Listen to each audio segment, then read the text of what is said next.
हमारे यहाँ maximum Indians doctors को भगवान का दूसरा रूप मानते हैं। हालांकि हमारे यहाँ अभी भी ऐसा कई सारे एथिकल डॉक्टर्स हैं जो अभी भी पेशेंट को अपना पेन समझ के ट्रीटमेंट करता है। बट एज पर रिपोर्ट ये नंबर्स डे बाय डे कम होते जा रहा है। But on the other hand कुछ इस टाइप के डॉक्टर्स की नंबर इंक्रीज होते जा रहा है जो कि अपना अच्छा अर्निंग के लिए पेशेंट को मौत की तरफ ढकेलने में दो बार भी नहीं सोचते। तो इस टाइप्स के report newspaper and television on करते ही आपको भर भर के मिल जाएगा। इंडिया में ऑन एन एवरेज सिर्फ रॉन्ग ट्रीटमेंट एंड मेडिसिन की वजह से each and every year 5.2 million people की डेथ होते हैं। तो इसके लिए कौन कौन जिम्मेदार है? तो गाइस आज हम लोग इसी टॉपिक पे एक ब्रीफली डिस्कस करेंगे। तो हमारे सामने साल 2016 में ऐसे ही एक न्यूज़ आता है जो कि सिर्फ डॉक्टर्स पे नहीं बल्कि पूरे इंसानियत पर यह सवाल उठाता है कि क्या होगा इतना एडवांस टेक्नोलॉजी इस मार्स पे चले जाने का फ़ायदा, क्या करेंगे ये सब लेके जब तक हमारे अंदर इंसानियत बोल के कुछ चीज़ बचेगा ही नहीं। तो साल 2016 के 10 अक्टूबर कई सारे top doctors including Hiranandani hospital के CEO doctor Sujit Chatterjee unethical kidney transplant जैसे इंसिडेंट के लिए उन्हें अरेस्ट किया गया था। और ये सिर्फ एक छोटी सी एग्जांपल है, अभी ऐसा सेम चीज़ें लाखों करोड़ों इंसिडेंट डेली किया जाता है। इंडिया में प्राइवेट हॉस्पिटल्स एंड डॉक्टर्स के लिए आप और हमारे जैसे पीपल्स एक इजी मनी मेकिंग मशीन बन चुका है, क्योंकि वे अच्छे से जानते हैं कि majority percentage of people medical and education circuit में कोई कॉम्प्रोमाइज़ नहीं करना चाहता है, क्योंकि हम सब यहाँ इमोशनली डिसीजन लेते हैं और इसी बात का तो इन लोग फ़ायदा उठाते हैं। इन लोगों के मोस्ट कुछ कॉमन टैक्टिक्स है जिससे वे हम सबके मेहनत से कमाए हुए पैसों को जलीलों की तरह लूटते हैं। इनके हॉस्पिटल के ठीक बाहर एक वेल डेकोरेट लैब होता है जहां पेशेंट को मैक्सिमम टाइम अननेसेसरीली टेस्ट कराने के लिए भेजा जाता है। मोस्ट ऑफ द टाइम वो टेस्ट हमारे इलनेस के साथ कोई कनेक्शन रहता ही नहीं है, ऊपर से भर भर के फेक रिपोर्ट्स बनाया जाता है और ये सब कुछ किया जाता है सिर्फ डॉक्टर्स की हाई कमीशन पे करने के लिए। नेक्स्ट, सपोज आपके डिजीज के बाद आप अभी बिल्कुल फिट है डिस्चार्ज के लिए, बट वे लोग फोर्सफुली आपको एडमिट करके रखता है ताकि उनके बेड फीस की अर्निंग कंटिन्यूअसली चलता रहे। Next, same operation and same treatment के लिए वे डिफरेंट पेशेंट के लिए डिफरेंट रेट चार्जेस करता है। मैक्सिमम टाइम हमें unnecessary over expensive and vaccine prescribe किया जाता है, जबकि इसका alternative cheapest medicine already market में इजीली अवेलेबल है। अब आप ही सोचिए कि पहले भी तो नॉर्मल डिलीवरी होता था ना, बट अभी 100 में से 98% वुमेन्स की डिलीवरी बाय सीजर प्रोसेस से ही किया जाता है। बट क्यों? अच्छा ये सब छोड़िए, कोरोना पैंडेमिक में आपको अंदाज़ा नहीं है कि कितने प्रेग्नेंट वुमेन्स की नॉर्मल डिलीवरी हुई है। फेक ऑपरेशन, इलीगल तरीके से ऑर्गन डोनेट जैसे घिनौना काम करने से वे 1% हमारे बारे में सोचता तक नहीं है। ऑर्गन ट्रांसप्लांट जैसे एक्टिविटीज़ की सबसे सूटेबल एग्जाम्पल है कोविड-19 पैंडेमिक। हम सब अच्छे से जानते हैं कि इस पीरियड में इन लोगों ने हमारे ह्यूमन बॉडीज़ के साथ क्या कुछ इलीगल तरीके से काम नहीं किया। And now days maximum doctors के लिए अपना प्रॉफिट बुकिंग ही मेन मोटिव बन चुका है और मैक्सिमम प्राइवेट हॉस्पिटल्स के ओनर्स फोर्सफुली अपने डॉक्टर्स को इन सिस्टम में फिट होने के लिए पुश करता है, क्योंकि after all at the end of the month doctors को भी हाई सैलरी पे करना पड़ता है। और आपको पता है, अगर आप इन सारे इंसिडेंट की रूट तक एनालिसिस करेंगे तो कहीं ना कहीं आपको इसके लिए हमारे इंडियन एजुकेशन सिस्टम को ही जिम्मेदार देखने को मिलेगा।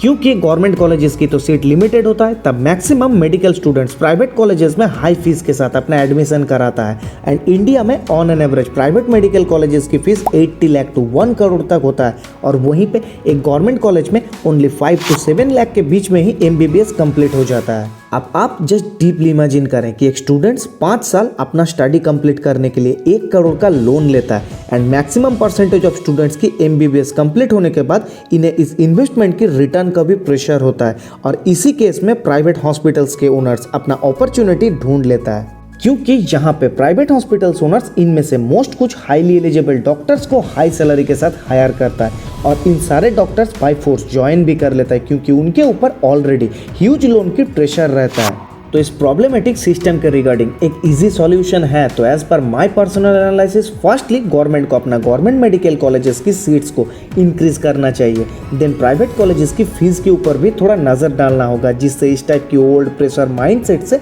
सारे MBBS स्टूडेंट्स खुद को आज़ाद कर सके एंड एक न्यूली फ्रीडम प्रेशरलेस माइंडसेट के साथ अपना प्रोफेशन को इंजॉय कर सके। एंड इन सारे डॉक्टर्स की एक्टिविटीज़ के रिगार्डिंग हमारी तरफ से जो सबसे बड़ा एक्शन प्लान होना चाहिए वो है हम सबके पास एटलीस्ट एक 5 लाख की हेल्थ इंश्योरेंस होना ही चाहिए। क्योंकि देखिए डॉक्टर्स की एक्टिविटी तो हमारे कंट्रोल में नहीं है, बट हम सब एक ईयरली नॉमिनल फीस पे करके अपना हेल्थ को कुछ हद तक सिक्योर रख सकते हैं। क्योंकि रिपोर्ट के अकॉर्डिंग अभी भी इंडिया के 78% पीपल्स अपना हॉस्पिटल बिल्स अपना सेविंग से ही पे करता है। बट लास्टली एक गुड न्यूज़ के साथ ही इस वीडियो को एंड करूंगा। For the first time in history competition commission of India CCI ने डॉक्टर्स के इस टाइप के unethical practices like lab test, forcefully patient को एडमिट रखना, उन्हें चीपेस्ट मेडिसिन की जगह हाई प्राइस वाला मेडिसिन सप्लाई करना एंड ऑर्गन डोनेट जैसे और भी कई सारे एक्टिविटीज़ पर सवाल उठाता है। एंड अब तक के इनके इन्वेस्टिगेशन के अकॉर्डिंग अपोलो हॉस्पिटल ने लास्ट 3 इयर्स में ऑन एन एवरेज 12,206 करोड़ की रेवेन्यू जनरेट कर चुका है। On the other hand Fortis ने 4,834 crore rupees. And CCI next month he Apollo, Fortis, max and और भी बड़े बड़े जाइंट हेल्थ केयर ग्रुप्स के साथ अपना मीटिंग ऑलरेडी अरेंज कर चुका है। एंड अब तक के रिपोर्ट के अकॉर्डिंग CCI के पास इन सारे हॉस्पिटल्स के अगेंस्ट पब्लिक लूट जैसे कई सारे स्ट्रॉन्ग प्रूफ भी हैं। और अगर इन सारे जाइंट्स खुद को नीट एंड क्लीन प्रूव करने में अनसक्सेस रहे तो इन सारे जाइंट्स की लास्ट 3 फाइनेंशियल ईयर्स की टोटल रेवेन्यू के ऊपर 10% पेनल्टी लगाया जा सकता है। तो अगर ऐसा हुआ तो अपोलो को greater than 1200 crore and Fortis को लगभग 500 करोड़ की पेनल्टी लग सकता है।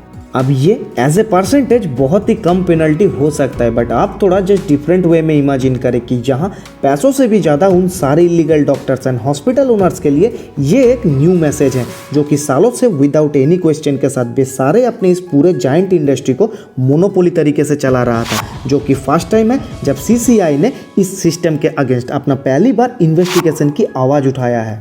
और इस टाइप की इन्वेस्टिगेशन से रातों रात सब कुछ बदलने वाला भी नहीं है, बट ये जो केयरलेस तरीके से कुछ प्राइवेट हॉस्पिटल्स ओनर्स अपना मोनोपोली चला रहा था वो कुछ हद तक कम हो सकता है। इससे सबसे पहले जो बेनिफिट होगा वो है सर्विस प्राइस कम होगा, डॉक्टर्स एंड पेशेंट के बीच सेल किया गया प्रोडक्ट्स के रिगार्डिंग ट्रांसपेरेंसी बढ़ेगा, दैट्स इट।